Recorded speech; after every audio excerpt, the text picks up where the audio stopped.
and Happy New Year. I'm Sweeney Gray, and this is from The South, the Daily News Brief from Tell Us Your English. We start this new edition right now.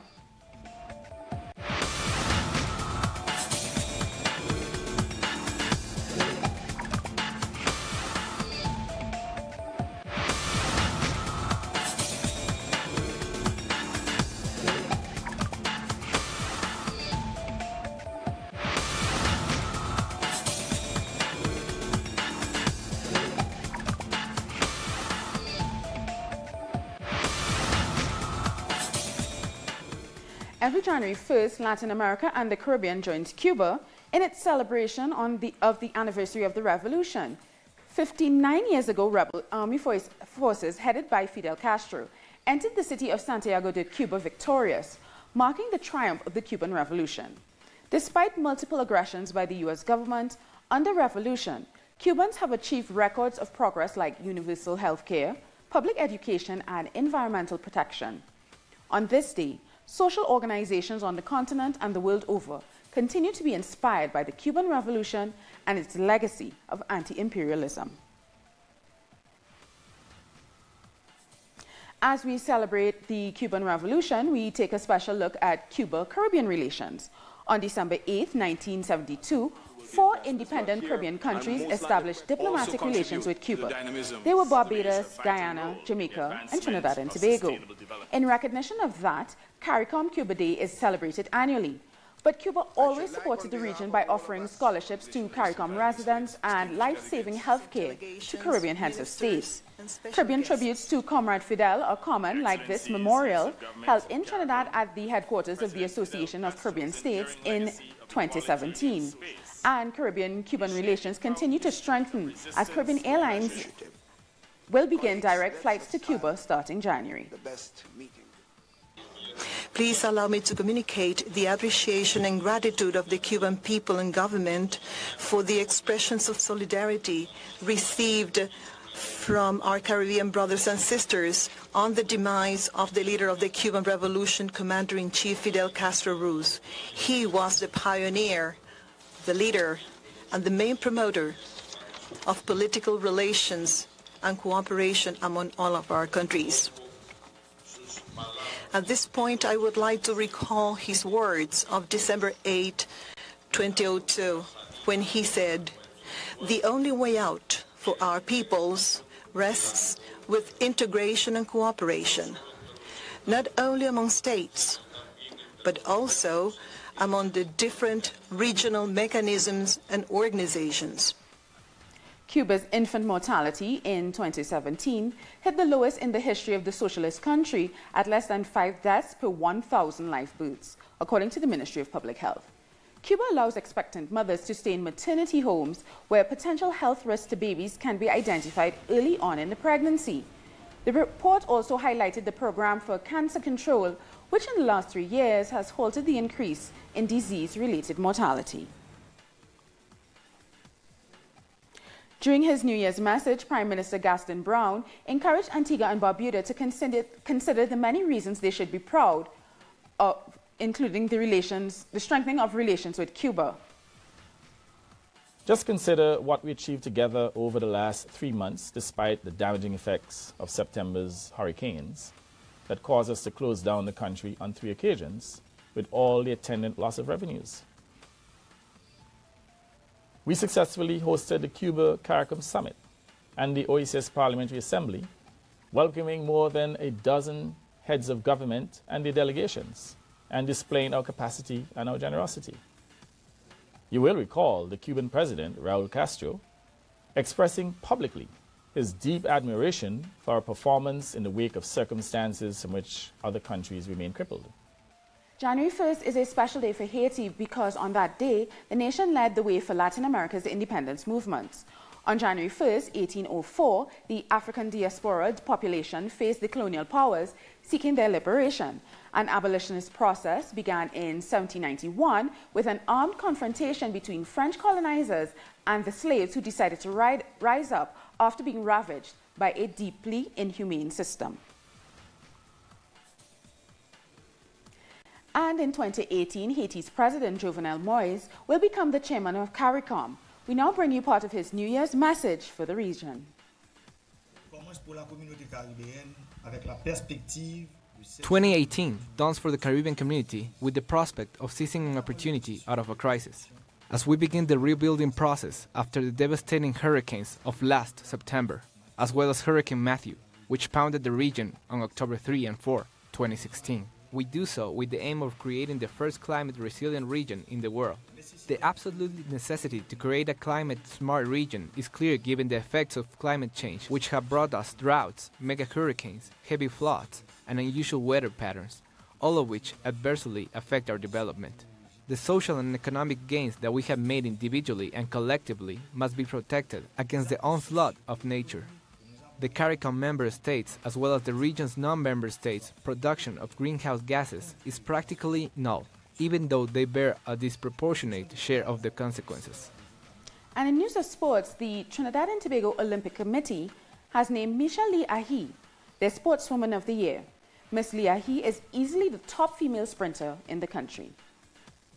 The men's honor went to the 4x400 meter men's relay team at the World Championship in London because they shocked the world by snatching victory from the US and Britain to secure gold and were therefore guaranteed the TNT Sportsman of the Year title. The Mexican National Liberation Zapatista Army has celebrated the 21st anniversary of coming out of hiding for the first time. The left-wing EZLN or Zapatistas recalled how their rebellion stunned Mexico and drew widespread support from leftists across the world with their message of indigenous rights and opposition to economic globalization. In 1994, they began their military occupation of Osaka State and another 7 municipalities, claiming the autonomy of their communities and their will to strengthen the resistance against the harassment and injustice endured by the Mexican state authorities. And we have more news in a minute, so stay with us.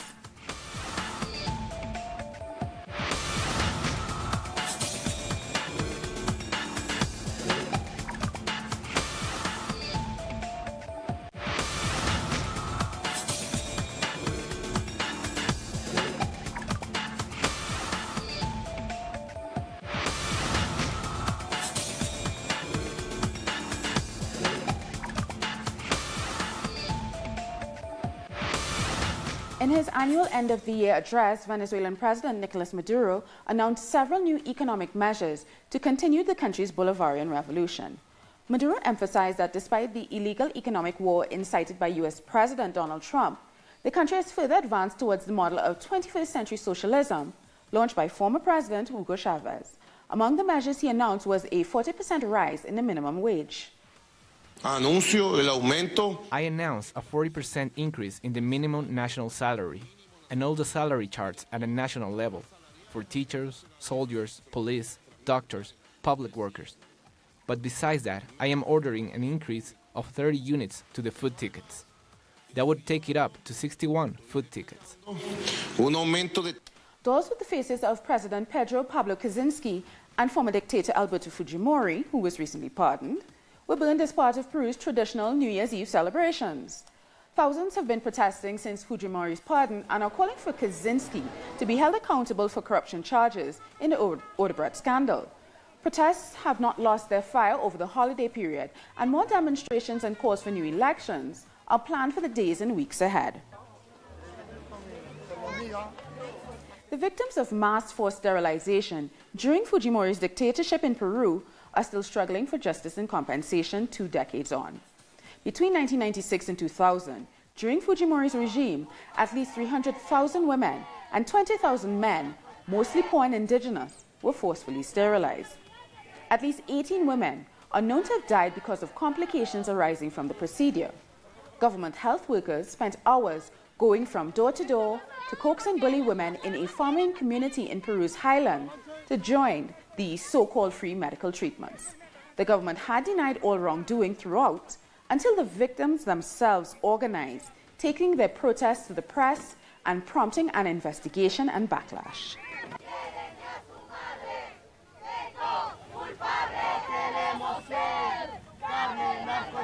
And last Friday, we spoke to Alejandra Bayon, a Peruvian researcher, who spoke to us in detail about forced sterilizations in Peru. We're talking about 272,028 women and only 22,000 men. And until now, we have more than 10,000 complaints in the registries of the state, even though there were a lot more of victims, but it's been very difficult for them because they live very far away and they are very poor. So for them, it's very difficult to access to justice. And now, with the liberation of Fujimori, it's been an awful moment for all the victims that have been fighting for justice over the 20 last years. And the case is not open yet.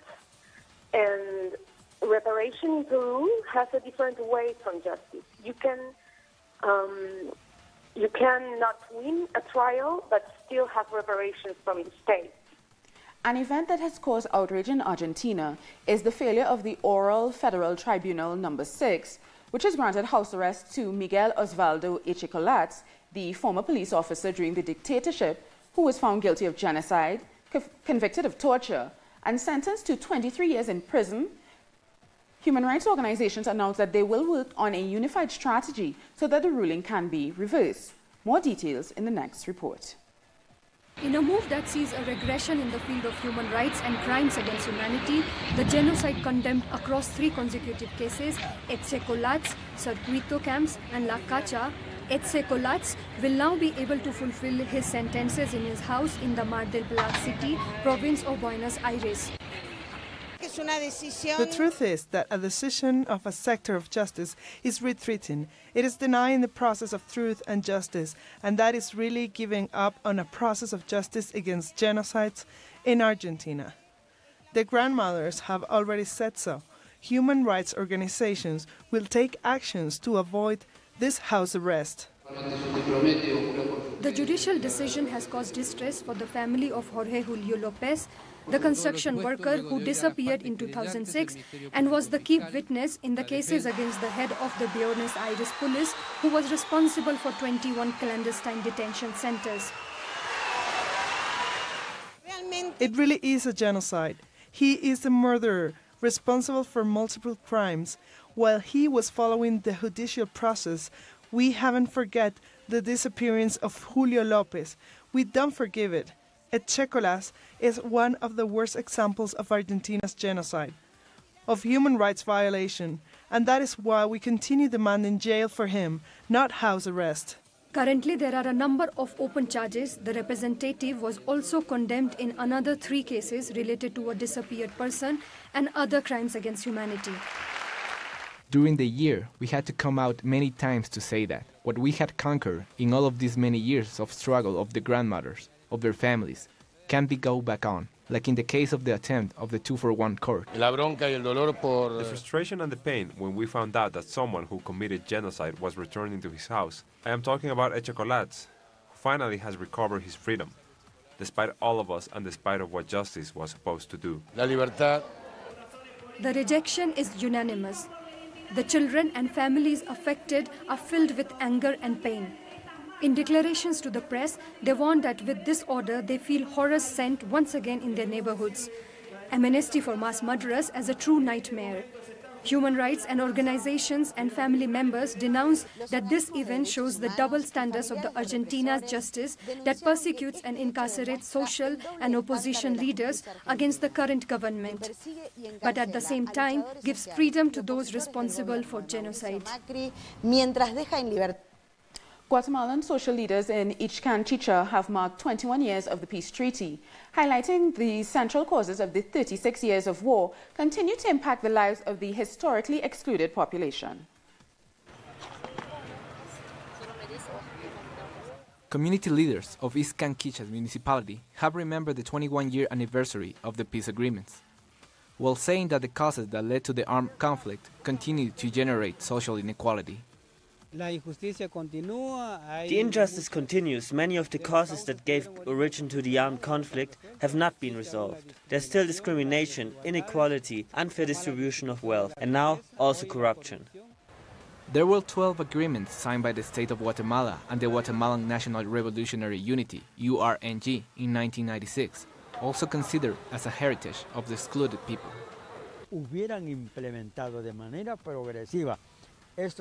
If they would have progressively implemented these agreements, Guatemala would be another way now. But unfortunately, the country's economic and political powers took advantage of the weapons to implement their neoliberal policy. They assure that the empowerment of the Guatemalan oligarchy is reflected in the economic plans that respond to the reconcentration of natural wealth.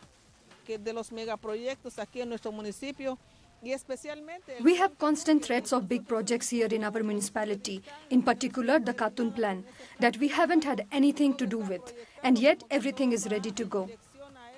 They are also affected by a state abandonment of some basic services. For example, a regional hospital that has been closed for more than 3 years. Because it would seem that the peace is not signed because it is not being fulfilled. They should already finish the construction of the hospital. Ixcan was the main stage of the military offenses which swept through population of resistance, massacring hundreds of indigenous families that until today have not been acknowledged despite what's outlined in the peace agreements. In Mexico, blind people are recovering their mobility and independence with the help of man's best friend. Let's take a look at the details in the next report. Walking through the city or even crossing the street are extremely complicated activities when you cannot see, but there is a way to ease the problem. It has allowed many of them to work, and also it will give them a push to try other activities. And there are many possible activities, especially thanks to these kind of students in particular, who are the ones that give the name to this guide dog training school. Las personas ciegas que vienen por un perro guía. Blind people who come for a guide dog need to learn several skills so they can orient and move themselves. Omar knows that when the human and the dog have learned to live together, even walking through the most congested streets becomes possible. Your life changes because you have a responsibility, but in return, you get freedom, mobility, and the ability to move. Omar, for example, was able to finish his studies in psychology thanks to his guide, called Hunter, who also helps him socialize. A dog is not only an animal, it is also the complement of my life. It has this ability to be a really important source of affection that I think not even our own family gives us unconditionally. Since 1995, the School for Guide Dogs, the first in Latin America, has prepared around 120 dogs and has participated in the drafting of laws so that they can enter buildings and public transportation all over the country. And we'll be back very soon, so stay with us.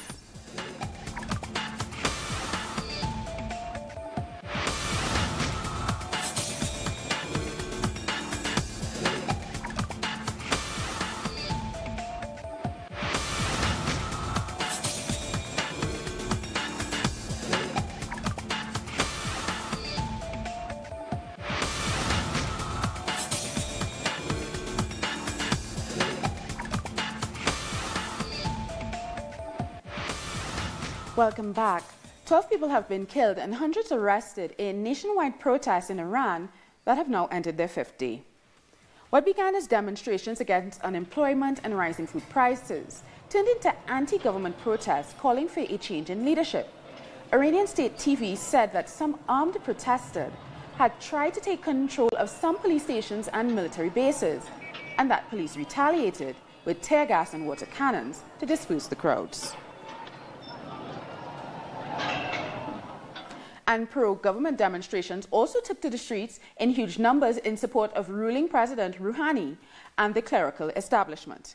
The annual pro-government rally in Tehran, which has been held since pro-reform unrest in 2009, was bolstered by the current unrest, with protesters calling for calm and unity in the face of economic instability.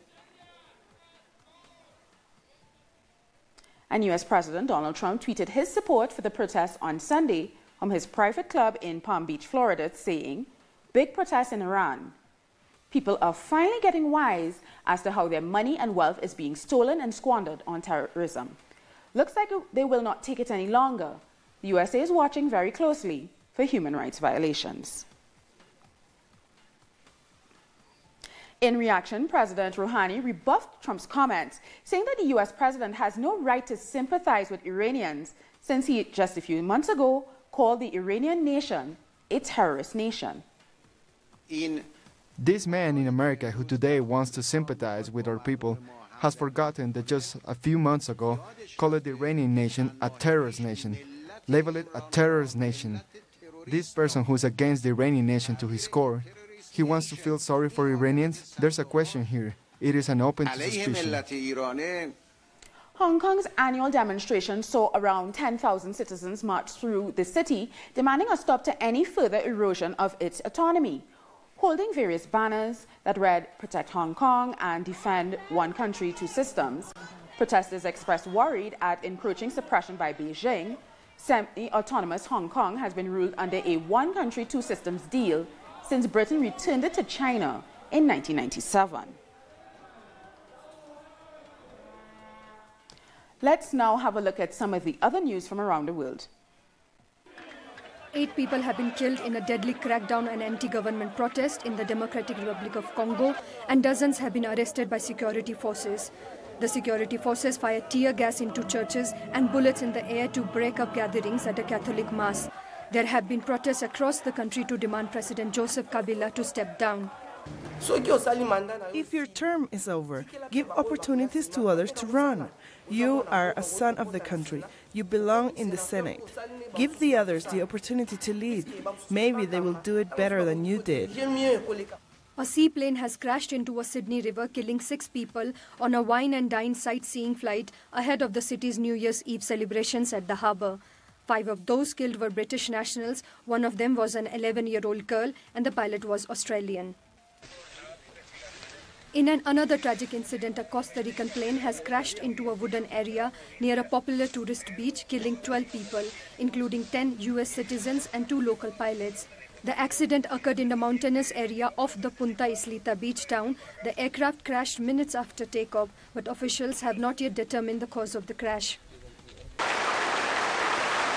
North Korean leader Kim Jong-un has vowed that North Korea would mass-produce nuclear warheads and missiles in a defiant New Year message, suggesting he would continue to accelerate a rogue weapons program that has stoked international tensions.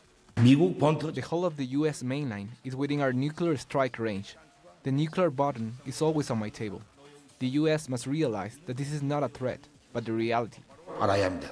2017 marks an unprecedented year for Catalonia in Spain, with an independent referendum that saw leaders jailed, governments dissolved, voters repressed, and fresh snap elections.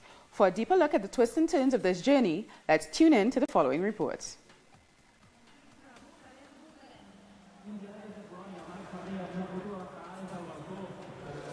Kicking off the Catalan independence movement in January 2017, the government of Catalonia held a privately organised conference in one of the rooms of the European Parliament in its Brussels headquarters. The event, entitled The Catalan Referendum, was promoted by Carles Puigdemont. Rest assured that this year, 2017, Catalonia will freely decide on its future by means of a legitimate and legal referendum, with all the effective and binding guarantees offered by democracy. It was attended by 500 people, among whom were MEPs, diplomats and journalists from the international media.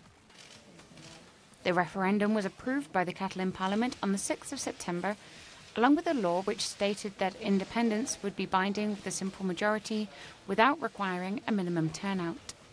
The very next day saw the Spanish Constitutional Court, where Rajoy enjoys a majority in the Senate, suspend the referendum at the request of the government, declaring it illegal and a breach of the Spanish Constitution.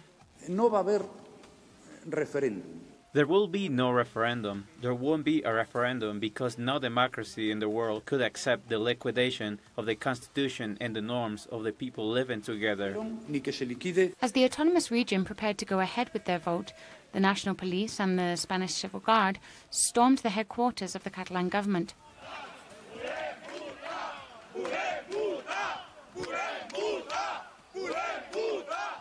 Police go on to arrest 14 senior officials connected to organising the referendum. They seize 45,000 mail-out letters with information about the referendum from a private delivery company and shut down pro-independence websites and confiscate 1.3 million posters, flyers and pamphlets. The autonomous region is in shock and people pour onto the streets in protest, squaring off against the police, blocking roads, chanting, covering police vehicles and election posters, and in some cases running the police out of town. In preparation for October 1st's vote, Catalonians took securing the voting locations into their own hands, camping out outside schools and polling stations to prevent police from shutting them down or raiding the ballots. We only want to vote.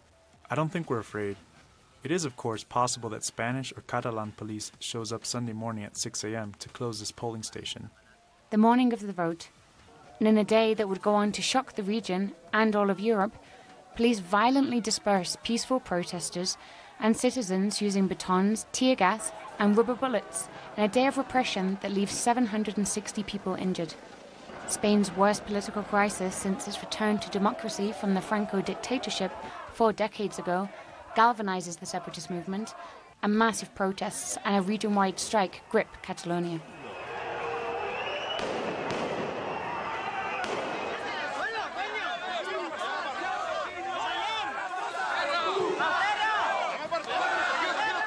Despite more than 750,000 votes being lost in the disruption, results show that 92% of the 2.25 million Catalonians who voted in favour of independence, answering yes to the question, do you want Catalonia to be an independent nation? The Catalan government meets and unilaterally declares independence by 70 votes to 10 in a vote boycotted by the opposition. In a move that has until this point been considered a last resort, Madrid suspends the autonomy of Catalonia and takes control of its administration. I dissolve the Parliament of Catalonia and that elections will take place the next December 21st in that autonomous community. Arrest warrants are released for politicians Carles Puigdemont and 4 members of his cabinet on charges of sedition, rebellion and misuse of public funds, prompting them all to flee to Belgium and turn themselves in to police in Brussels. If they want us in jail, is their responsibility. I insist, we are not criminals, we are democrats. These arrests sparked a new round of mass protests in Barcelona and other cities across Catalonia.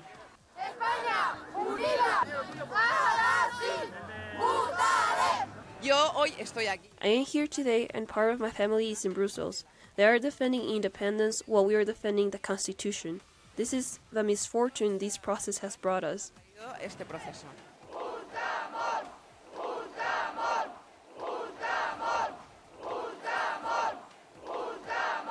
Pro-union demonstrations continue in Spain ahead of the December 21st vote, which is seen as many as a second referendum. We are sick of the separatism. We want to say, enough, it's over. We want reasonability, democracy, freedom and future. 50,000 protesters descend on Brussels to march through the streets of the European headquarters in support of their deposed leader. Launching his election campaign from Brussels in self-imposed exile, Puigdemont, a former journalist, announces that he expects to win in December. If we want an independent state, let's vote as an independent state. Let's vote with the mentality of an independent state. Therefore, let's come together to defeat pessimism, to defeat the darkness of the 155. December snap elections saw a massive turnout at the polls in Catalan's most significant vote in recent history, with the separatists holding their parliamentary majority across the 3 pro-independence parties. The main pro-unity party becomes the single most voted for party in the election, winning 25% of votes overall. Rajoy's party suffers a poor turnout, and in the snap election that he called is being referred to as something of a backfire. Now, the challenge is how to form a new Catalonian government that can restore normality to the region in the shadow of an unprecedented referendum. Israel's ruling party has voted to annex the West Bank and seize the last remaining Palestinian lands. Israeli Prime Minister Benjamin Netanyahu's party's decision could make Israel's government annex all of the occupied West Bank, placing most of historic Palestine into the Israeli state. Our correspondent, Noor Harazin, has more details on this, as well as the latest confrontations in the Gaza Strip and the West Bank. While the whole world is celebrating a new year, Palestinians here, especially in the Gaza Strip, are celebrating by more casualties arriving to the hospitals of Gaza and the West Bank. Clashes erupted between Palestinian youth and Israeli forces in different cities in the West Bank. Same thing happened here in the Gaza Strip, close to the northern borderline between Gaza and Israel, and also to the eastern borderline between Gaza and Israel. This wave of violence started almost 3 weeks ago when U.S. President Donald Trump decided to recognize Jerusalem as the capital of Israel. And since then, Palestinians have been organizing protests, rallies, and clashing with Israeli forces face-to-face. Youth groups on social media, Facebook and Twitter, have been asking more Palestinians to head to the streets and express their rage and anger. And with that Noor Harazin report, we've come to the end of this news brief. So for these and many other stories, you can find them on our website, telesiotv.net/English. And join us on social media, Facebook, Twitter, and Instagram. For Telesio English, I am Soini Gray. Thank you so much for watching.